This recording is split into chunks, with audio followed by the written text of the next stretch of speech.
आज हम जो फिल्म देख रहे हैं वो बेहद रोमांचक है। बेहद कुशल योद्धा एक बेहद खतरनाक और डरावने जंगल में फंसे हुए हैं। उन्हें उस जंगल से भागने का कोई रास्ता नजर नहीं आ रहा, दूर दूर तक नहीं। इतना ही नहीं, पूरे ब्रह्मांड के सबसे डरावने एलियन शिकारी जीव उनका शिकार करने के लिए ताक में है। ये सभी क्रू मेंबर्स इस डरावने जंगल में कैसे फंस गए? इन डरावने शिकारी जीवों का क्या फायदा है? क्या इतना रहस्यमयी जंगल वाकई हमारी धरती पर है या ये किसी और ग्रह पर है? इन सभी सवालों के जवाब पाने के लिए मेरे साथ फिल्म अंत तक देखें। मैं आपको गारंटी देता हूं, आपने इतनी रोमांचक और सस्पेंस से भरपूर फिल्म पहले कभी नहीं देखी होगी। वैसे इस फिल्म का नाम प्रेडेटर्स है। चलिए अब मुख्य कहानी पर आते हैं। फिल्म के पहले दृश्य में हमें रॉयस नाम का एक सैन्य कमांडर बेहोश होकर आसमान से गिरता हुआ दिखाया गया है। जैसे ही उसे होश आता है, वो अपनी पीठ पर बंधा एक पैराशूट देखता है।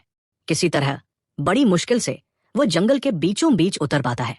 थोड़ी देर बाद उसे होश आता है और वो इधर उधर देखता है। ये कैसी जगह है? ये कैसा जंगल है? उसे कुछ समझ नहीं आता।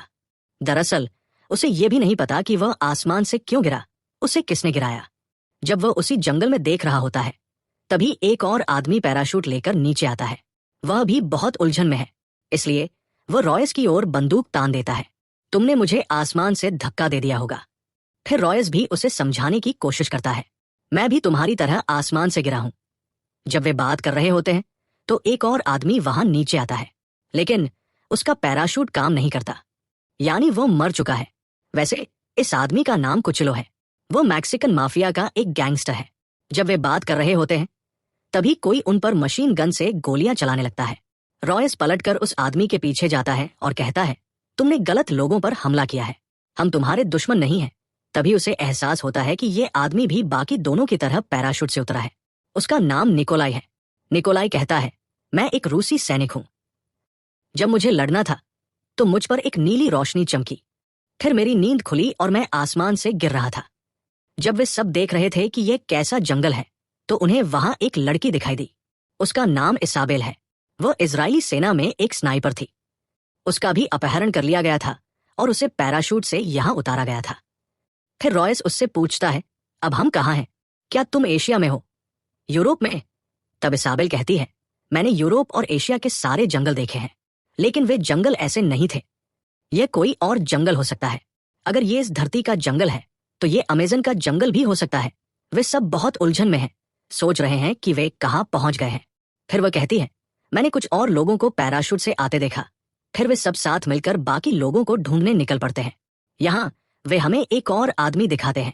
वह भी उनकी तरह पैराशूट से आया था। उसका नाम हांसो है।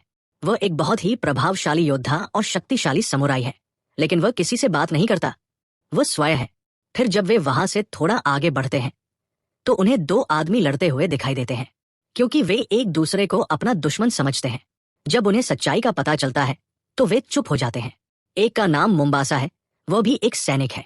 दूसरे का नाम स्टैंस है, वो अमेरिका का सबसे वांछित अपराधी है। तो जब वे आगे बढ़ते हैं तो उन्हें एक आदमी पेड़ से लटका हुआ दिखाई देता है।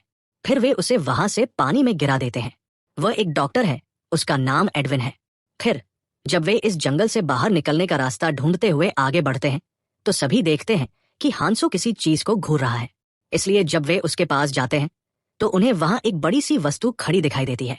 उसके नीचे अजीबोगरीब जीवों की खोपड़ियां हैं। ये सब क्या है? हम यहाँ क्यों हैं? उन्हें कुछ समझ नहीं आता। उन्हें लगता है किसी ने हम सबका अपहरण कर लिया है और हमारे साथ खेल रहा है।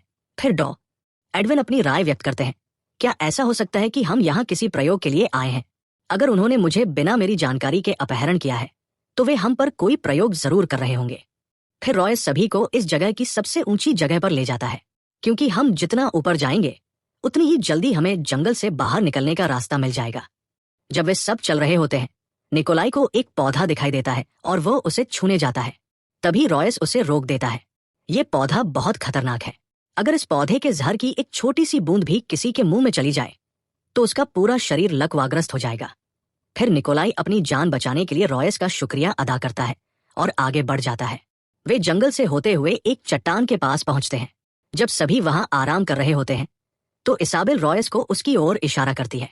इस जंगल में कोई भी दिशासूचक यंत्र काम नहीं करता, इसलिए हमें नहीं पता कि उत्तर दिशा है या दक्षिण। ये सुनकर रॉयस उससे कहता है, बस इतना ही नहीं, जब से हम आए हैं सूरज उसी जगह पर खड़ा है। ये जगह मेरे लिए बहुत रहस्यमयी है। खासकर हमारे साथ जो लोग हैं उनमें से कोई भी आम इंसान नहीं है। वे सभी किसी न किसी रूप में योद्धा हैं। लेकिन एक बात मुझे समझ नहीं आ रही है, वे हम सबको यहाँ क्यों लाए हैं? मुझे नहीं पता कि वे इस डॉक्टर को हम सैनिकों के बीच क्यों लाए हैं। हाँ, रॉयस की बात सच है। हमें भी समझ नहीं आ रहा कि वे इस डॉक्टर को यहाँ क्यों लाए हैं। इसलिए जब वे इस जंगल से बाहर निकलने का रास्ता ढूंढ रहे होते हैं तो उन्हें एक बक्सा दिखाई देता है जो पैराशूट से गिरा हुआ है। बक्सा देखकर उन्हें पता चलता है कि उस बक्से में कोई इंसान नहीं है, क्योंकि उस बक्से के नीचे किसी अजीब सी खाल है। उन्हें यह बहुत अजीब लगता है और वे वहां से आगे बढ़ने लगते हैं। जैसे जैसे वे आगे बढ़ते हैं वे वहां लगातार जाल में फंसते जाते हैं। इसी दौरान इसाबेल भी अपनी जान बचाने के लिए एक गड्ढे में गिर जाती है। उस गड्ढे में बहुत तीखे पेड़ लगे हैं। जब वो उसमें गिरने ही वाली होती है तभी रॉयस वहां आता है और उसकी जान बचाता है। इसाबेल बहुत डर जाती है और बंदूक की तरफ देखती है, ये कौन कर रहा है? तभी इसाबेल किसी को देखती है। फिर जब वे पास जाते हैं तो उन्हें पता चलता है कि वो आदमी मर चुका है। जब निकोलाई अपनी जेब से पासपोर्ट निकालता है तो उसे पता चलता है कि यह आदमी नौसेना का एक सिपाही था। डॉक्टर उसके शरीर को देखकर कहता है उसे मरे हुए लगभग 2 हफ्ते हो गए होंगे, यानी जैसे वे उसे जंगल में लाए थे वैसे ही वे उसे वहां भी ले आए। वे सभी पहले से ही जाल में फंसे हुए थे, लेकिन ये वही आदमी था जिसने वे जाल बनाए थे। इन सभी जालों को देखकर रॉयस आसानी से समझ जाता है इस आदमी ने बहुत बड़े जीवों के लिए जाल तैयार किए हैं। हालांकि वे बड़े जीव जाल से बच निकलते हैं और उसे मार देते हैं, यानी उन्हें एहसास होता है कि वे हमें यहाँ शिकार करने के लिए लाए हैं। इस डर में चलते हुए वे सभी आगे के दृश्य को देखकर हैरान रह जाते हैं, क्योंकि उन्हें आकाश में एक और सौरमंडल दिखाई देता है, यानी यहाँ केवल एक की पुष्टि होती है। वे अब पृथ्वी पर नहीं बल्कि किसी दूसरे ग्रह पर हैं। दूर जंगल से बाहर निकलने का कोई रास्ता नहीं दिखता। वे ढूंढने लगते हैं कि उन्हें यहाँ कौन लाया है। जब वे आगे बढ़ रहे होते हैं तो उन्हें अजीबोगरीब आवाजें सुनाई देने लगती हैं। उसी समय कुत्ते जैसे दिखने वाले शिकारी जानवर उन पर हमला करना शुरू कर देते हैं। वे भी योद्धा कम नहीं होते। वे अपने पास मौजूद सभी हथियारों से उन पर पलटवार करना शुरू कर देते हैं। जब एक जानवर इसाबेल पर हमला करने आता है तो वह देखती है कि जानवर उसे मारने ही वाला है। तभी रॉयस उसे गोली मारकर मार देता है। चूंकि स्टैंस के पास बंदूक नहीं होती इसलिए एक जानवर उस पर हमला करता है और उसे मारने की कोशिश करता है। तभी मोम्बासा आता है और स्टैंस को बचाता है। एक और जानवर इसाबेल पर हमला करने आता है। ठीक उसी समय उसकी बंदूक की गोलियां भी खत्म हो जाती हैं। जैसे ही जानवर उस पर हमला करने वाला होता है कोई जोर से एक अजीब आवाज करता है। जैसे ही जानवर वह आवाज सुनता है वो उस जगह की ओर दौड़ता है जहां से आवाज आई थी। फिर जो सभी लोग अलग अलग हो गए थे वे एक जगह इकट्ठे हो जाते हैं और अब वे शिकारियों की तरह हमारा पीछा कर रहे हैं। उसी समय उन्हें एहसास होता है कि डैनी कहीं नहीं मिल रहा है, कि उसे कोई खो चुका है। उसी समय वे सभी डैनी को दर्द से चीखते हुए सुनते हैं, मुझे बचाओ। जब वे उसे ढूंढने जाते हैं तो वे उसे एक जगह बैठा हुआ पाते हैं। जैसे ही इसाबेल ये देखने के लिए आगे बढ़ती है कि उसे क्या हो सकता है, रॉयस उसे रोक देता है। जब वे उस जगह पर एक पत्थर फेंकते हैं जहां वह बैठा है तो उन्हें एहसास होता है ये एक जाल है, इसलिए वे डैनी को वहीं छोड़ देते हैं और आगे बढ़ जाते हैं। बाद में हमें दिखाया जाता है कि डैनी पहले ही मर चुका है। वे ऐसे ही चलते रहते हैं लेकिन उन्हें नहीं पता कि कहाँ जाना है। फिर रॉयस सबको बताता है अगर हम इन जीवों की मर्जी से चले तो उन्हें हमारा शिकार करने में ज्यादा मजा आएगा, इसलिए हम उनकी मर्जी से नहीं जाना चाहते। हम जितने मजबूत होंगे उतने ही सुरक्षित रहेंगे। कुत्तों जैसे दिखने वाले जीवों के पैरों के निशान इसी तरफ गए हैं। अगर हम उनका पीछा करें तो हम उन शिकारी जीवों को पकड़ सकते हैं। जब वे उन पैरों के निशानों का पीछा करते हुए एक जगह पहुंचते हैं, ये जगह देखने में बहुत डरावनी है क्योंकि जानवरों की खाल उतार कर उन्हें लटका दिया गया है। इसलिए जब वे इस डरावनी जगह को देखते हैं तो उन्हें सदमा लगता है। अरे, यहाँ एक जीव बंधा हुआ है। ये जीव और कुछ नहीं है, पूरे ब्रह्मांड का सबसे शक्तिशाली शिकारी दरिंदा है। वे डरे हुए हैं कि अब इसका शिकार किसने किया, इससे ज्यादा ताकतवर और कौन सा जीव है। इसाबेल इस दरिंदे को देखकर बहुत डरी हुई है। उसे देखकर हमें लगता है कि उसे पहले से ही दरिंदों के बारे में पता है। रॉयस भी ये देख लेता है। वो वापस चला जाता है। उसी समय बंधा हुआ दरिंदा जाग जाता है। यह देखकर निकोलाई और इसाबेल जो सामने बैठे हैं सभी डर जाते हैं। तभी उन्हें पता चलता है कि रॉयस उन्हें छोड़कर चला गया है। उसी समय बिना देखे चलने वाले जीव मोम्बासा पर हमला करते हैं और उसे मार डालते हैं। तभी रॉयस जो वहां छिपा था बाहर आता है और उन जीवों पर हमला करना शुरू कर देता है। वे भी शिकारी हैं वे अपनी उन्नत तकनीक से उन सभी पर हमला करना शुरू कर देते हैं। फिर सभी किसी तरह उनसे बचकर पानी में उतर जाते हैं। वे शिकारी उनके सामने आते रहते हैं। तभी उन्हें पता चलता है कि यहाँ कुल 3 शिकारी हैं। हालांकि वे पुराने शिकारियों जैसे दिखते हैं, लेकिन उन्होंने जो कवच पहना है वो अलग है। इस पर सभी भागकर पानी के नीचे गुफा में प्रवेश करते हैं। तभी इसाबेल रॉयस को डांटती है और कहती है, तुमने उन शिकारियों को बाहर आने देने के लिए हमारा इस्तेमाल करके हमें धोखा दिया। फिर रॉयस सभी से कहता है, अब हमें पता चल गया है कि हम पर कौन हमला कर रहा है। हमें पता है कि वे कैसे दिखते हैं। अब चलो एक उचित योजना बनाते हैं और उनसे लड़ते हैं। और कुछ और कहता है, मैंने देखा कि जब तुमने बंधे हुए शिकारी को देखा तो तुम डर गए थे। तुम इन शिकारियों के बारे में क्या जानते हो? हमें सब कुछ बताओ, वो कहता है। और इसाबेल भी बोलने लगती है। 1987 में एक सैन्य दल का सामना एक ऐसे ही शिकारी से हुआ था। किसी तरह केवल एक व्यक्ति शिकारी से बच निकला। इस तरह मुझे शिकारियों के बारे में पता चला। शिकारी इंसानों को सीधे नहीं देख सकते। वे मानव शरीर से निकलने वाली गर्मी को भाप लेते हैं और इंसानों पर हमला कर देते हैं। रॉयस फिर सबको बताता है, वे शिकारी अदृश्य रूप से हमारे पीछे चल रहे हैं। हमें उन पर हमला करके उन्हें मारना होगा। फिर वे जंगल में उन शिकारियों का इंतजार करते हुए बैठ जाते हैं। तभी उन्हें किसी के चलने की आवाज सुनाई देती है, इसलिए वे गोली चलाने के लिए तैयार हो जाते हैं। तभी जैसे ही कोई जीव उन पर हमला करने आता है, इसाबेल उसे गोली मारकर मार देती है। फिर जब वे पास पहुंचते हैं तो उन्हें एहसास होता है, ये कोई शिकारी नहीं है, ये भी एक मानव जैसा जानवर है। एक ऐसा जानवर जिसे शिकारी किसी दूसरे ग्रह से शिकार के लिए लाए हैं। फिर से उनकी चलाई हुई गोली एक पेड़ पर लगी है, यानी उन्होंने उस जानवर को नहीं मारा। यानी इसे किसने मारा? जब वे देख रहे होते हैं तो कोई धीरे से कहता है, इधर देखो। वे भी बहुत डरे हुए लग रहे होते हैं। तभी एक आदमी आता है और शिकारियों द्वारा इस्तेमाल किए जाने वाले हथियार के पीछे खड़ा हो जाता है। जब वह आदमी हेलमेट खोलता है तो अंदर किसी भी तरह का कोई शिकारी नहीं होता। उसकी जगह एक आदमी होता है। वो अपना परिचय नॉलन के रूप में देता है और कहता है, मैं इस ग्रह पर अकेला प्राणी हूं जो शिकारियों से बच गया है। अगर तुम जीना चाहते हो तो मेरे पीछे आओ। और उन्हें एक बड़ी ड्रिल मशीन के पास ले जाता है। फिर वो उन्हें ड्रिल मशीन के अंदर एक कमरे में ले जाता है और कहता है, मुझे नहीं पता कि ये ड्रिल मशीन यहाँ कैसे आई। हालांकि ये मशीन खराब है, फिर भी इसके अंदर शक्ति है। जैसे ही सभी अंदर आते हैं, नॉलन एक धातु की प्लेट से दरवाजा बंद कर देता है। फिर वे सब नॉलन से पूछते हैं, तुम शिकारियों से कैसे बच गए और सामान्य कैसे हो गए? तब नॉलन कहता है, मैं यहाँ 3 साल से हूं। मैं अभी भी जिंदा हूं क्योंकि मैंने सेना में सीखे गए जीवन रक्षा कौशल का इस्तेमाल किया है। इन 2 सालों में मैंने 2-3 शिकारियों को मार गिराया है। मैं उनमें मिले हथियारों का इस्तेमाल करता रहा हूं। यह सूट इस तरह काम करता है कि यह मानव शरीर से निकलने वाली गर्मी को रोकता है। इससे शिकारी मुझे देख नहीं पाते। यही एक वजह है कि मैं इतने लंबे समय तक जिंदा रहा, क्योंकि शिकारी सीधे नहीं देख सकते। वे किसी भी जीवित प्राणी के शरीर से निकलने वाली गर्मी को भाप लेते हैं और उसका शिकार कर लेते हैं। फिर वह सबको एक और जरूरी बात बताता है, इन शिकारियों की 2 प्रजातियां हैं, एक जंगली शिकारी और दूसरी सुपर शिकारी। ये जंगली शिकारी कुछ नियमों का पालन करते हैं। ये दूसरे ग्रहों पर जाकर वहां के जीवों का नियमों के अनुसार शिकार करते हैं। हालांकि सुपर शिकारियों के कोई नियम नहीं होते। ये अपनी मर्जी से शिकार करते और मारते हैं। जो शिकारी अब हमारे पीछे हैं वे भी सुपर शिकारी हैं। एक समय में 3 सुपर शिकारी आते हैं, कभी भी 3 से ज्यादा या 3 से कम नहीं होते। सुपर शिकारी और जंगली शिकारी दोनों के लिए अगर वे एक प्रजाति को देखते हैं तो दूसरी प्रजाति के साथ ऐसा नहीं होगा। इसलिए ऐसा लगता है जैसे किसी जंगली शिकारी को जंगल में लाकर बांध दिया गया हो। फिर रॉयस उससे पूछता है, अगर हम उस प्रेडेटर अंतरिक्ष यान को ले लें तो क्या होगा? तब नॉलन कहता है, ये एक अच्छा विचार है, लेकिन अगर हमें इतना भी मिल जाए तो भी हम उसे चला नहीं पाएंगे। जिस पर रॉयस कहता है, मैं कोशिश करूंगा। फिर इसी जगह पर हांसो को एक समुराई तलवार मिलती है। हांसो इस तलवार का इस्तेमाल करता है, इसलिए वह इसे अपने पास रख लेता है। फिर इसाबेल रॉयस से पूछती है, मैंने तुम्हें उस अंतरिक्ष यान को चलाने के लिए कहा था, तुम उसे कैसे चलाते हो? तब रॉयस कहता है, जंगल प्रेडेटर वो वहां बंधा हुआ है, हम उसे वहां से आजाद कर सकते हैं और उसकी मदद से हम पृथ्वी तक पहुंच सकते हैं। इसाबेल कहती है, चलो मान लेते हैं। उसी समय रॉयस देखता है कि जिस जगह वे हैं वहां धुआं भरने लगा है।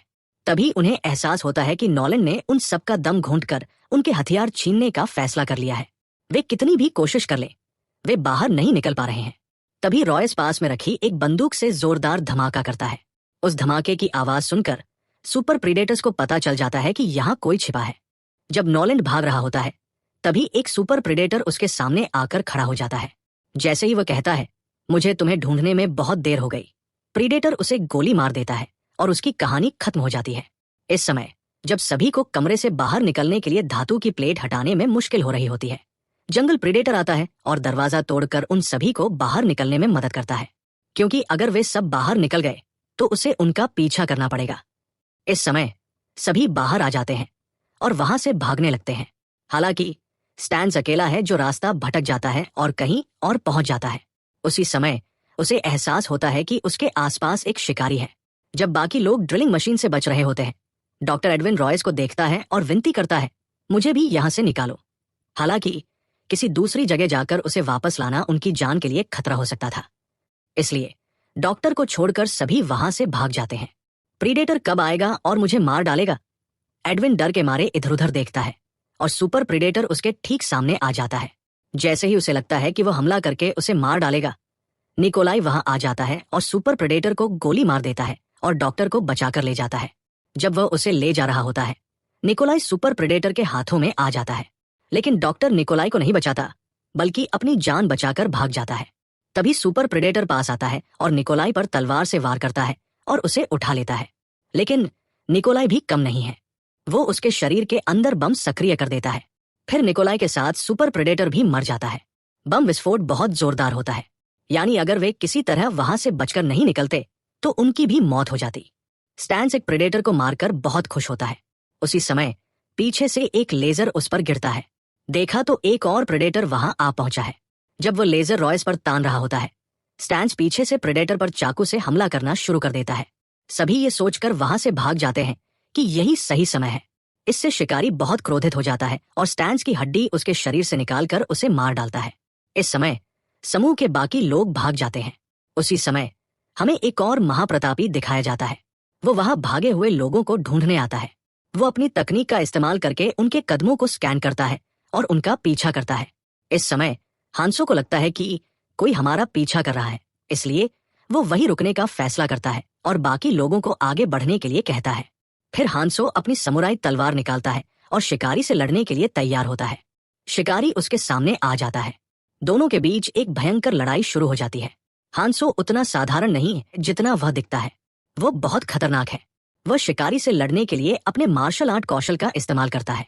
दोनों एक दूसरे से लड़ते हैं। इस दृश्य में हम देखते हैं कि हांसो कितना बहादुर है।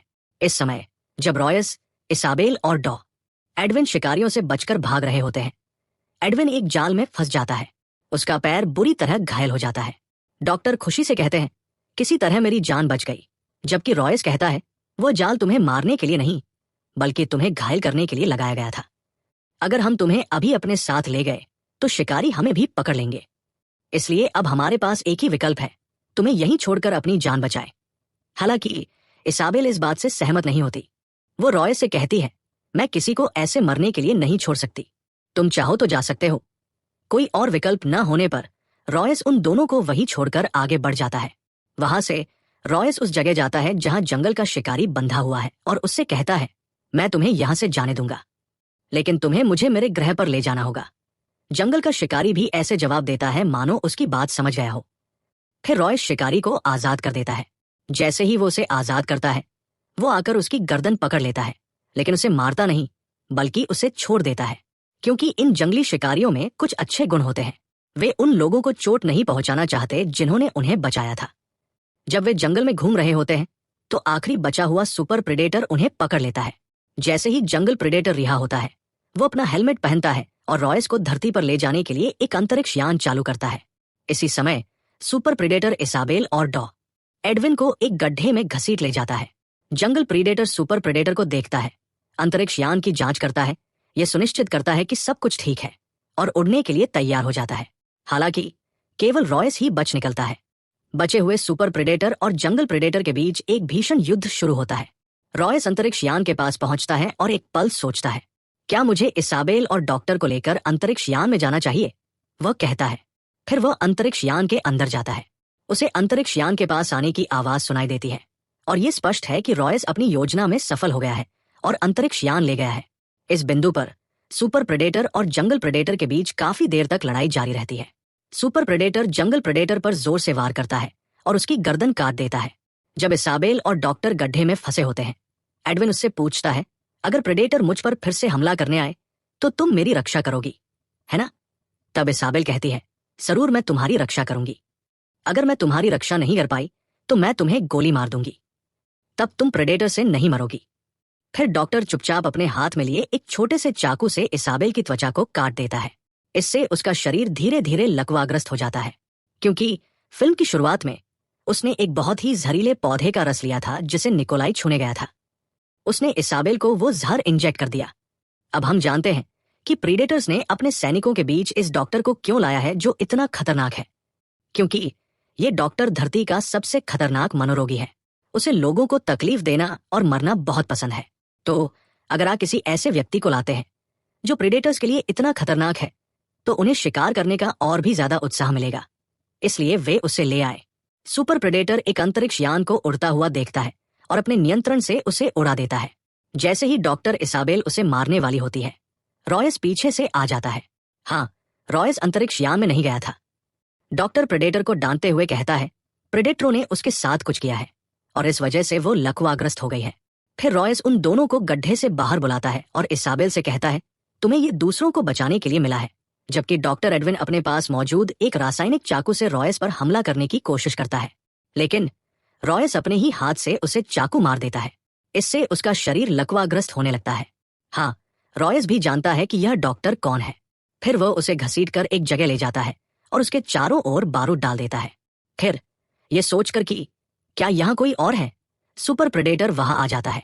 हर जगह ये देखने के लिए खोज करते हुए कि क्या कोई और है, प्रेडेटर एक जगह डॉ एडविन को देखता है। प्रेडेटर उसके पास आता है और उसे चाकू मारकर मार डालता है। और जब वह देखता है तो उसके शरीर पर बम बिखरे होते हैं। जैसे ही वे बम फटते हैं, उनके चारों ओर बारूद फैल जाता है और पूरी जगह आग पकड़ लेती है। तभी रॉयस बाहर आता है। चूंकि पूरी जगह आग की लपटों में घिरी है, प्रेडेटर रॉयस के शरीर से निकल रही गर्मी का पता नहीं लगा पाता। दूसरे शब्दों में, प्रेडेटर को पता नहीं चलता कि रॉयस कहाँ है। इसी का फायदा उठाकर रॉयस प्रेडेटर पर कुल्हाड़ी से वार करना शुरू कर देता है। तभी प्रेडेटर अपनी तकनीक का इस्तेमाल करके रॉयस की धड़कन का पता लगाता है और जहां वह है वही उस पर हमला कर देता है। इससे रॉयस बुरी तरह घायल हो जाता है। इस दौरान इसाबेल भी प्रेडेटर पर हमला करने की पूरी कोशिश करती है। तभी प्रेडेटर रॉयस के पास आता है और उसे जोर से मारना शुरू कर देता है। उसी समय इसाबेल भी किसी तरह बंदूक उठाकर प्रेडेटर पर गोली चला देती है। प्रेडेटर भी इसाबेल पर चाकू से वार करता है। इससे रॉयस को बहुत गुस्सा आता है और वह वहां मिली एक कुल्हाड़ी उठाता है और प्रेडेटर पर जोर जोर से वार करना शुरू कर देता है। वह प्रेडेटर की गर्दन पर वार करता रहता है। फिर रॉयस इसाबेल के पास आता है और कुछ ऐसा कहता है जिससे वो खुश हो जाती है। इसाबेल भी ये सुनकर खुश हो जाती है। बाद में वे हमें अगले दिन दिखाते हैं। उन्हें एक जगह बैठना पड़ता है। वे देखते हैं। फिर प्रेडेटर कुछ लोगों को पैराशूट से नीचे उतारते हैं। फिर वे कहते हैं, पहले हमें इस ग्रह से निकलने का रास्ता ढूंढना होगा। फिल्म यहीं खत्म होती है। मुझे लगा कि आपको फिल्म पसंद आई। अगर आपको पसंद आई हो तो मुझे बताइए कि क्या आपको ऐसी और फिल्में चाहिए, क्योंकि अभी भी प्रेडेटर पर बहुत सारी फिल्में हैं।